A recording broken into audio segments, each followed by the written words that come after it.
Welcome to Litigation Psychology Podcast, brought to you by Courtroom Sciences. Dr. Steve Wood with me, the road warrior, speech extraordinaire, Bill Kanasky. Bill, how are you? Losing my voice. I'm exhausted. You've been on the road a lot, talking a lot, speaking a lot, right? The speaking tour is out of control. It is out of control, but it's all good. We got some really good audience, a lot of insurance audiences, did a couple law firms last week, and it's coming around. It's coming around. I'm seeing the insurance defense industry, being more aggressive and proactive, not waiting around to get thumped, which is nice. But unfortunately, there's still a few out there. Still get those couple calls where mediation's failed, trial's imminent, and they call in a pure panic, and then you're dealing with really bad testimony on the defense side, and sometimes there's just not enough time to do any jury research. And when you're doing that, I mean, you're really going in. You're really going into the courtroom 2 touchdowns behind. Yeah. Because if your adversary, we know how much the plaintiff's bar does jury research. They've done it. They're ready. They've got damaging testimony from the defense. I think it's really hard to bounce back from that. We just had a conversation actually with one of our friends, right, who talked about how Casey went into where the plaintiff actually mocked it, 5 times, he said? Yeah, it's crazy. It's crazy. But that's what they do, particularly when they know they've got a winner. They'll do serial projects to keep tweaking 2 things. They tweak 2 things, and I know this for a fact because they brag about it. They've bragged about it, and it's gotten back to me back channel. But they will tweak their themes, their pro plaintiff themes, to make sure they're razor sharp for the jury. But the other thing that they're doing is they're testing their damages arguments to see where that line is. Because as well as I do, if they come in and they ask for some absurd amount of money, it can turn the jury off. And if they ask for too little money, they're losing money.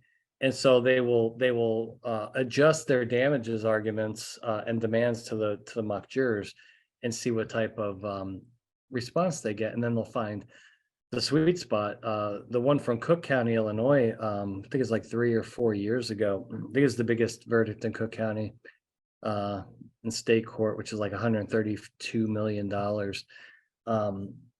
He came out very openly, the plaintiff attorney, after the verdict, and said he mocked it 9 times over like a 3-year period or whatever, because he had to know, what was, he wanted to persuade jurors, not get them, he wanted to get them sympathetic, wanted to get them a little bit angry, but not angry at him. So he had figured out that in a couple of these mocks, he was asking for way too much, and that was turning the jurors off, and they were punishing him, in their decisions. So he found he found the balance, but he did the homework. Of course, the defense didn't do squat in that case. Yeah, well, I think what we haven't talked about, and I know the podcast we want to talk about today is not necessarily about anchoring damages, but I think it's a good segue into what you're talking about. I think, as far as the defense bar, when they do anchor damages, the question becomes, do you do more than 1 mock trial to anchor your damages? Because if not, let's say, for example, you anchor too low, piss the jury off, but then after that, you turn around and you anchor too high. Now you end up paying more than you need to. So the question becomes, does the defense bar need to take a page from that book and find out where their anchor needs to be? I think on the right cases, yes. When you start getting demands, I think over $25 million, and you're in the excess money, I think that answers yes. You're crazy if you don't. But as usual, cost is typically a factor in these, and timing, if it's too late in the game. So, the tools are out there, and I guess as the defense, you have to make the assessment is, what's the cost of doing the research versus what is the cost of not doing it? Yeah. And I would argue the cost of not doing it is a hell of a lot more expensive than doing it. But, some corporations and some insurance companies know the importance of this and will invest that time, that effort, and that money to get the right answers. And when I'm 20 years of doing this, I've never seen a defendant lose by doing that. Right. Because they learn how to lose during the research process, and all that, all those mistakes get made before trial. Otherwise, the mistakes get made in trial, and then it's gonna cost you. So it seems like a no-brainer. Keep fighting that battle. With various insurance carriers. And that kind of brings us to what we're talking about today too, right? Is losing, and then who do we look at when we lose? Yeah, let's talk about this. This is not going to be a pretty podcast. Well, half of it's not going to be pretty. We'll see if we get into the other topics, see how much time we have. And remind me of my rant at the end.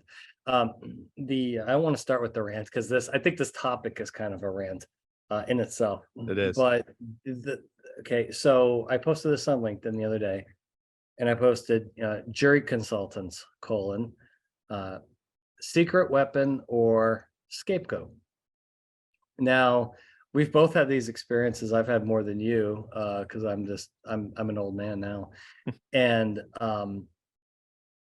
the scapegoat phenomenon. Now, when the defense wins, everything's great, right? As UNC coach Roy Williams famously said multiple times, everything's great when the ball's going in the basket. Everything's great when the ball's going in the basket. When it's not going in the basket, like my team this year, every press conference, the finger pointing starts, and that's what happens when the defense loses. And you got defense counsel sometimes pointing fingers at the client or the claims person for the insurance company, saying, you didn't give me the weaponry I needed. You only gave me enough money for mediocre experts, where the plaintiff, they spent the money on, better experts, stuff like that. I wanted a focus group or a mock trial. You wouldn't let me. So I'm going into trial cold, or, the witnesses stunk because I needed this and you wouldn't pay for, a lot of stuff like that. And then, it can go the other way. The insurance company can blame the defense counsel, saying, well, you didn't do the right things. You didn't do this. You didn't do that. It's ugly no matter what. And it's never a positive thing. But then that's where we come in, is where we get part of the finger pointing,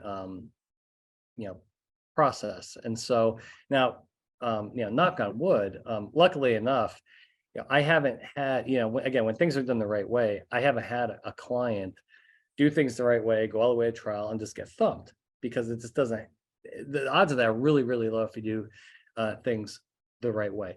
But I have been in a position, and this goes for discovery too, not even trial, where, I've worked with a witness, and the witness had significant problems, stuff that I came across that defense counsel never saw, because there were more, you typically psychological or emotional things. And the witness was highly vulnerable. And I went back to them afterwards and said, listen, this one session ain't going to cut it. We're not even halfway there, because this person has, anxiety problems or fear problems or anger problems, whatever it is. And then, client says, no, one session will be fine. That's all I want to pay for, and then they go and they bomb their dep. And then it's like, well, whose fault is that? And some finger pointing starts. There's been other, times where, cases have settled at the last minute, and there was mass chaos on the defense end, where a lot of fingers were getting pointed, to where they say, well, we don't agree with Kanasky's mock trial results. We don't think they did it the right way, and we don't buy that. Yeah, all kinds of crazy things. I've had attorneys actually tell me that they want to hire me just to be there for jury selection, which I'm very against, and I'll tell you why in a second. And I've had attorneys, defense counsel, tell me right to my face or over the phone, saying, I want you there, so if I lose, you're part of this ship going down. You're part of the blame. I can blame you. I've had defense counsel actually tell me to my face, like this to my face, saying the reason why I have you here for this witness prep is not because I need you. It's because if this witness screws up, I'm blaming you, or we're sharing the blame. I mean, wide open with this, right? Have you had some experiences like this, Steve? I have never actually had anybody wide open say, I need to be able to point the finger. I need you to share in the blame. But sometimes I've gotten to the point where I feel like that's where we're being brought in, or we're being set up essentially to, fall victim to that if something goes sideways, and say, hey, well, I brought in the jury consultant. It's not my fault. The jury consultant didn't do their job.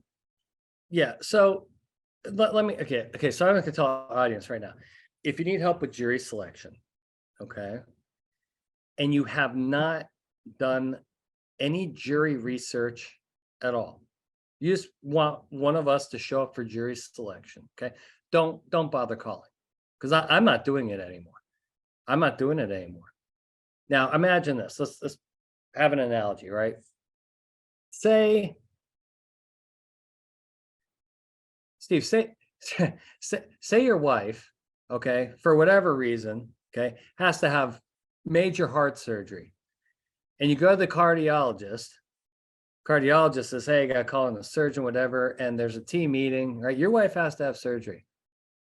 And they say, we're just going to skip the MRI and the imaging studies prior to this surgery. We're just going to go in and we think we know what's wrong. We have a lot of experience. We're just going to go in and fix it. But we're going to skip the image. We're not going to get the MRI, right? We're not going to do any of these scans. We're just going to go in and fix it because we're experienced. We think we know what we're doing here. Would you be comfortable with that? No, you never did. I don't think anybody would be comfortable with that. So asking me to pick a jury in the absence of jury research on your case, that's idiotic. Well, I think the other thing is we could go in there and pick the best jury, but let's say, for example, your counsel is not very good. Your witnesses stink. There's a lot of deficiencies across the board, a lot of other aspects. It doesn't matter. You're going to blame me. Yeah. You're going to, okay, so you have a shitty case and you're going to bring me in. Okay, two bad things happen, right? I help pick your jury, you lose. I'm getting blamed because you're going to blame the jury, not your shitty case, right? Yeah, right. Your witnesses stink. You had no jury research. Your expert was terrible. I'm getting blamed for that. But here's the other bad thing. If you win, going forward, you're going to say, well, I don't need jury research. I got this genius to pick jury. No. So the problem with jury selection and jury consultants for jury selection is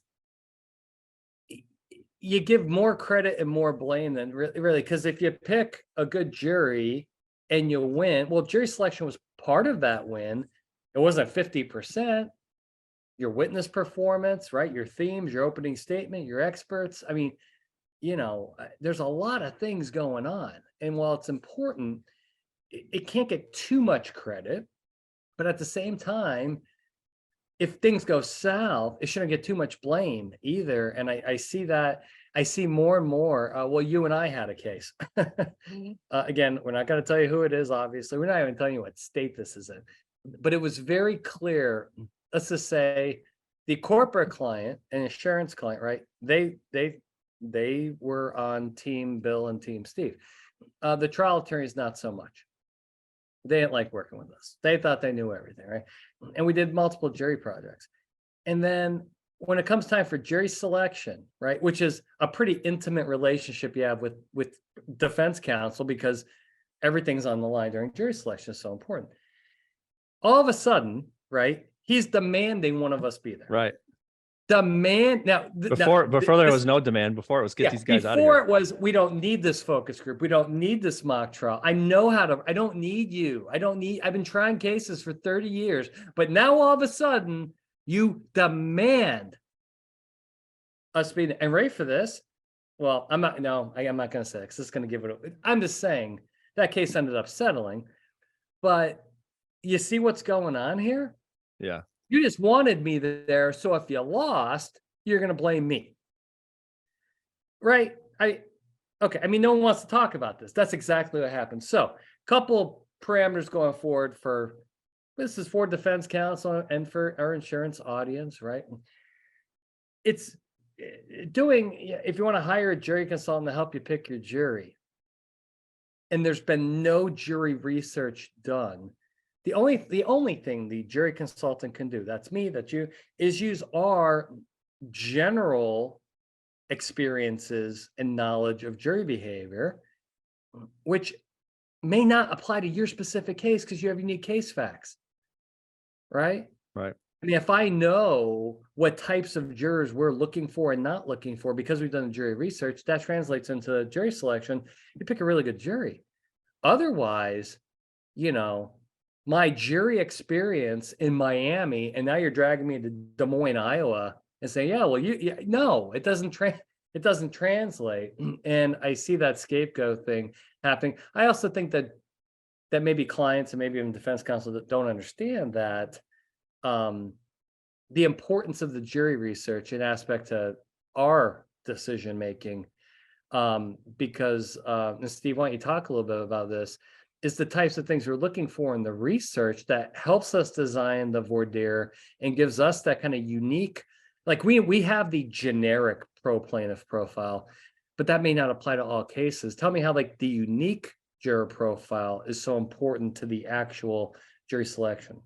Yeah, I think like you said, there's kind of a general, world of what a pro plaintiff or a pro defense juror looks like. But then, like I said, there's very case specific factors that we can only identify through this type of research. Like what are the 2 or 3 different topics that have resonated with the juror that has, led them to side with one side or the other. Those are the things you identify. So obviously those are the attitudinal experiences and beliefs that you identify that juror resonates with, so that you can ask the questions, like you said, during voir dire to bring those out. And if they go one way or the other, it gives you a little bit more of an idea as far as, what type of person they are, or who they're going to side with, which goes back to another thing too, is I hate when I get asked about what does the demographics of my ideal juror look like? Yeah, it's, I know. Yeah. Or I get calls. I get calls all the time on Sunday nights. I get texts and phone calls. I'm picking a jury tomorrow. What do you think? And I'm like, what? You got to be kidding me. You got to be kidding That's me. not how it works, right? Not how it works. That's not how this process works. So going forward, defense counsel, if you want to use a jury consultant, I think the skill set, I don't care how experienced you are, the skill set's going to be limited in the absence. It's again, the heart surgeon needs the imaging studies to know what's wrong before they go break open your wife's chest, Steve. Right? They're going to crack open her chest. They've done the homework. They know exactly where to go. They know which arteries occluded. Okay. If they don't have the imaging studies, how the hell are they going to figure it out? Well, I mean, I just have the medical charts. Yeah, what if I had the medical charts without the imaging? Yeah, right? But I've done this surgery so many times, and so that's like here's the case facts, right? And the depots. What more do you need? Well, there's a lot more. The other call. What type of jurors am I looking for? What are you talking about? Yeah. Right. But I think it goes back to an education thing, though. I guess maybe just to play devil's advocate a little bit. Maybe it goes back to a just kind of a misunderstanding about what we bring to the table, or what's needed, or kind of what our role is as far as the limitations on what we can do with the limited information. Yeah, let's transit. And okay, I'm taking wicked left turn here. The other topic we're going to talk about, different podcast. I'm not going. I'm sticking with this because I got into a friendly argument on a call. Okay, so I'm giving a speech. So I'm on a panel. I'm not gonna say that one either. I'm not gonna say what his speech is, but I'm on a panel with a trial attorney, a corporate attorney, and it's me. And we're talking about jury research. And of course, the corporate attorney on the call this morning gives me this huge attitude, is this bitching and moaning about the cost, and it doesn't have to be this complicated, and why does this cost so much, why does this cost so much, and the plaintiffs do it this way, and blah blah blah blah blah, and just started just talking about cutting all these corners, thinking that validity and reliability and accuracy are just going to magically show up, Steve, if we cut all these corners. So I wanted this podcast to go, kind of transition to his corners that you want to cut to save money. that are going to kill your validity, your reliability, and your accuracy of your results. The first one that came up is, we don't need to be paying these mock jurors so much money.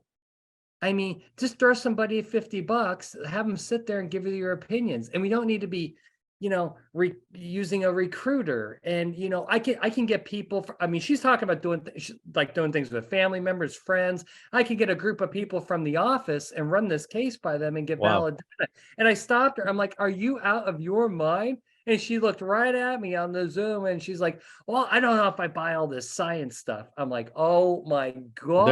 Therein lies your problem. Oh my God. So it kind of got into a friendly argument. So Steve, let's talk a couple things. Okay. Let's first talk about what the sample needs to look like. And then we'll talk about why you want to compensate them quite heavily, because we have to fill in certain categories.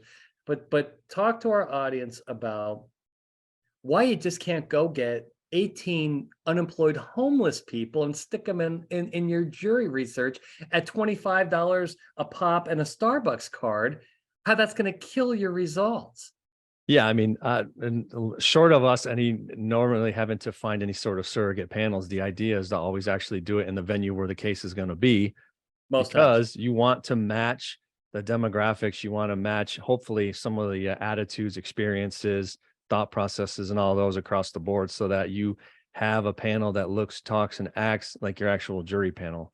You know me, that I'm a big stickler for that, right? One of my things is I always make sure that when the client walks in, I want the client to be able to look at it and say, those look like our jurors. Because going back to not deviate and go completely back to scapegoating, but we've had that before too, where people have poo-pooed and try to say, well, I don't agree with these results because this isn't our jury panel. It's like, it's your jury panel, whether you like it or not, but this is your jury panel. Well, here's the thing, right? So again, defense bar, I'm telling you, my number one rule, right? And I say it for sports, don't blame the refs.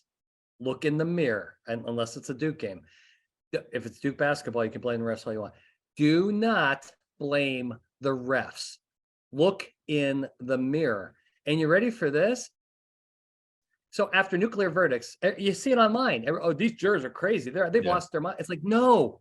You got your ass handed to you is what happened. Okay. Stop blaming the jurors. But then what happens? You and I'll do a mock trial. They blame the mock jurors. Right. When things don't work out their way, like, oh, this is a shitty study.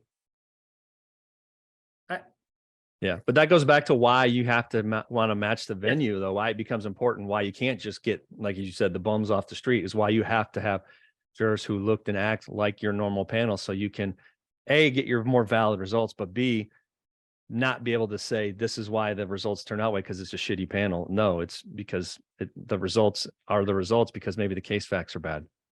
And also talk about how you need to screen these people and why you want to eliminate certain, because there is no voir dire in a mock trial. Now, we've done that before in mock trials. It happens like twice a year because it's extraordinarily expensive. And just not practical, but there's no voir dire for a mock trial, but we can screen them. Talk about a little bit about that process and how that's so important. So you're actually getting non-biased, neutral people that aren't conflicted out of the case. Yeah, obviously we always want to screen for any sort of knowledge of the parties, screen for any sort of knowledge or experience in the areas where the case is taking place. And then to some extent get some background information, right, on their attitudes, experiences, and that, so that we don't, to your point, have extremely biased jurors.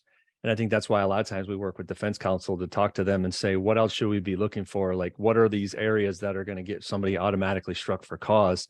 The problem is, they're not, those are few and far between. How many times have we had where an attorney says there's not a lot of opportunity for cause challenges? They're going to, for the most part, going to be able to let on the jury.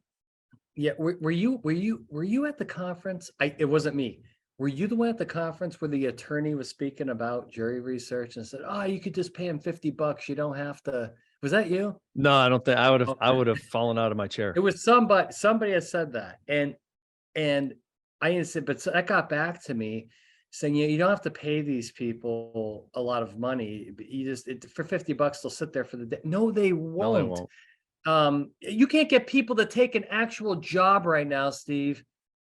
there are men out there not working because they just don't want to. You have to pay these people. I mean, talk a little bit about how you have to compensate these people pretty darn well, because otherwise it's difficult to fill in some of those demographic categories, right? If you paid $50 only for the day, only a certain type of person is going to show up. Yeah. And, and you might get the 18 to 24-year-old who still lives at home with mom and dad and doesn't have Yeah. a job and wants to kill some time. But a lot of times we're trying to get the 40 to 55-year-old professional male or female and stuff, and filling those are people who are at work. Those are people that you have to pay enough to entice them to take a day off of work or to do Yeah. something to be able to come in and say, my time is much more valuable than $50 for 8 hours worth of work. Yeah, otherwise you're just going to get a bunch of low SES people, and some proportion of your jury is going to be middle class or higher SES. And if you're not off, so you're going to miss out, and then you're going to have an invalid sample. So I think sampling's really important.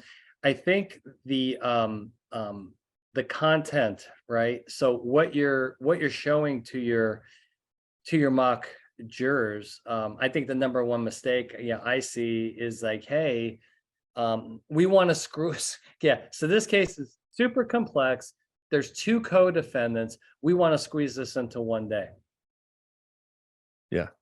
Can't do Bad it. idea. No, you can't do it because, obviously we know that these mock trials and focus groups are highly truncated because the case might take 3-4 weeks and stuff, but that doesn't necessarily mean though that you need to mush everything into one day and gloss over certain aspects. Now you don't have to go into them in extreme detail, but at the same time, you probably need to give those jurors enough of a flavor to get an understanding so that they can evaluate the information.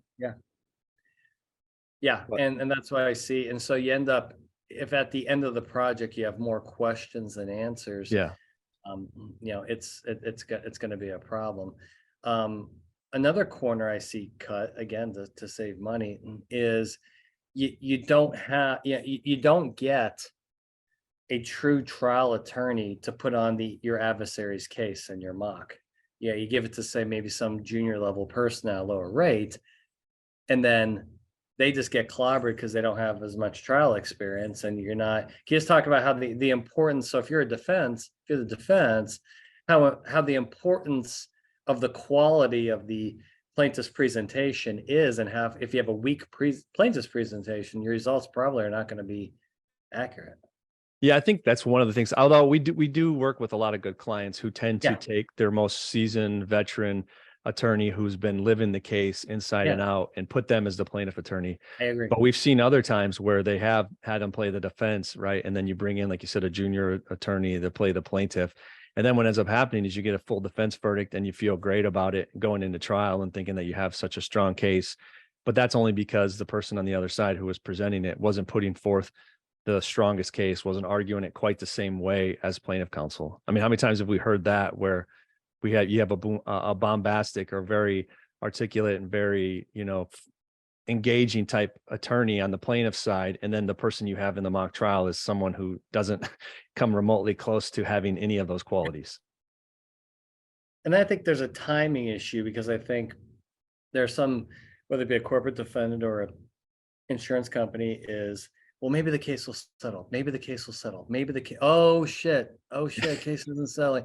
Can you tell, don't give out prices, by the way. Yeah. But can you tell our audience the difference between, let's just call it a 1 day or a 2 day mock trial, what the cost of that, okay, what the difference is between doing it 90 days before trial versus 1 year before trial? What's the cost difference? The cost difference? Well, for us, on our standpoint, there is no cost difference. There's none. But to them, there's a big cost difference because now you're not prepared. Well, yeah, because if you do it 90 days, so if you do it 90 days before trial and you find something devastatingly wrong, and you do very, very poorly, there's not a lot of time to make adjustments, not a lot of time to fix things. Whereas if you're a year out, you're still, and you find the same thing, well, A, you have an opportunity to fix some of those things, hopefully. And then B, if not, plenty of time to try to resolve the case. Because I think once you get that close to trial, the other side is, if they know you're not ready, that's they're going to go pedal to the metal, and they're not going to want to talk settlement. If they smell any blood in the water, either they're not going to talk settlement, or they're going to drastically increase their settlement demand, knowing that you desperately want to get out of the case, right? Yeah, it definitely puts you at a disadvantage for any sort of settlement negotiations. Yeah. So, the I know everybody wants to save money. Um, not a bad, yeah, online projects really don't cost much less, and bring in, I'm not gonna go there too much because I know I'm gonna get people angry at me. Um, it's not the same. We know that, and it's just really kind of mixing apples and oranges. I think you have a severe validity problem, um, with that, in many cases, because it's just so different than what happens at an actual trial. um, that there's not much. I mean, I guess if there comes a point in this country where civil trials are regularly tried online, okay, then we'll start we'll start doing that with all of our with all of our jury projects. That is not the case. I don't think that's ever going to be the case. I think hearings and stuff will be done online. I think there's stuff like that, but I don't think with the civil system, unless it's some crazy venue, right, that still wears masks, probably they may start to do it on every case. But until that happens, doing it in person, you're going to get far more um, validity. You're going to get far more reliability and accuracy. And I mean, the whole point of this is accuracy, because you want to make the right decisions, right? And that's I say it during every, it's the Kenny Rogers song. You got to know when to hold them. You got to know when. Do you want me to sing this, or do you just want me to say it? You sure you can sing it if you want. Yeah, know when hold them. You can do the background. When to hold them. Get right. Know No, when to fold them. When to fold when to them. Right? fold them. Yeah, there you go. Know when to walk away. Know when to run. Right. You got to know what to do. And so when you look at these bad verdicts, it's the same story every time, is that they didn't know the true severity of the case, right?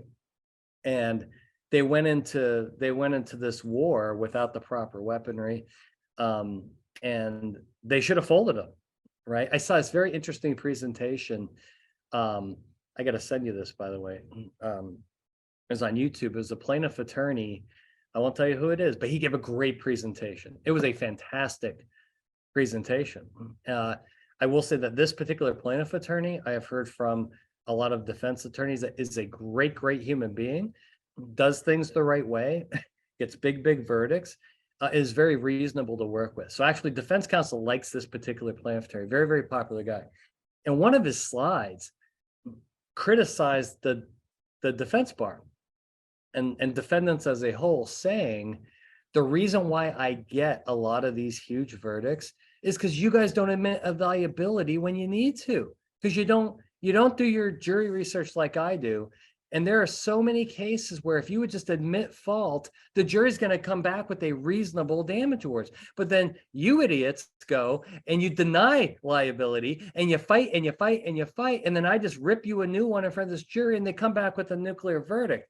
I mean, Steve, I have certainly seen this, the reluctance of a defendant to admit liability. But can you talk about how the jury research is designed to tell you whether or not you should do that? Yeah, I mean, I think we've definitely seen it before, and there's been times, you and I might have conversations offline on like, geez, the case facts in this situation don't look good as far as to try to fight liability. You're better off to admit liability. But yeah, I mean, there's this kind of test retest model that we can do where we, for example, do one day where we don't admit liability, see how it turns out, and then the next day do where we do admit liability and see how it turns out. And at least it gives you a better sense for how jurors are going to receive that, and give you at least a better idea in whether you should or you shouldn't. And I think a lot of times, if you're on the verge of that, it's probably one of those things you better definitely test, because you don't want to pick the wrong one. Yeah. But if you want to save money, then you could skip all that. And then, but if you, I mean, again, the cost of not knowing is just staggering, right? I mean, it's staggering. And again, we've had some, we have a couple current clients right now that are actually insurance companies, that have a very, very different philosophy than most insurance companies. And boy, are they aggressive, and they know, they have figured it out. They've cracked the code, and we helped them crack the code. And they're like, when we make better decisions, it saves, it costs money to make those better decisions, but we save so much money in the end. And that's their philosophy. And I think plaintiff attorneys don't like, I think they're a huge deterrent. They don't like going up against those particular companies, because they know this is a formidable foe. And so I think becoming a deterrent is something very is very powerful. So I think jury research, to sum this up, jury research is really important, not on every case, but your higher exposure cases. Don't just call a jury consultant for general advice or to just come pick your jury, because if they don't have any data from your venue and they're just going on their generalized overall experience, I think the effectiveness is cut way down of your consultant. Yeah, I don't want to leave this though. Do you have a rant that you need, or are we going to call it a day on this and save your rant for another time? Oh, no. I definitely got a rant, but it's really just, I have a question for you, and then I'm going to have a rant after this, because I think that you're going to disagree with me. We haven't talked about this.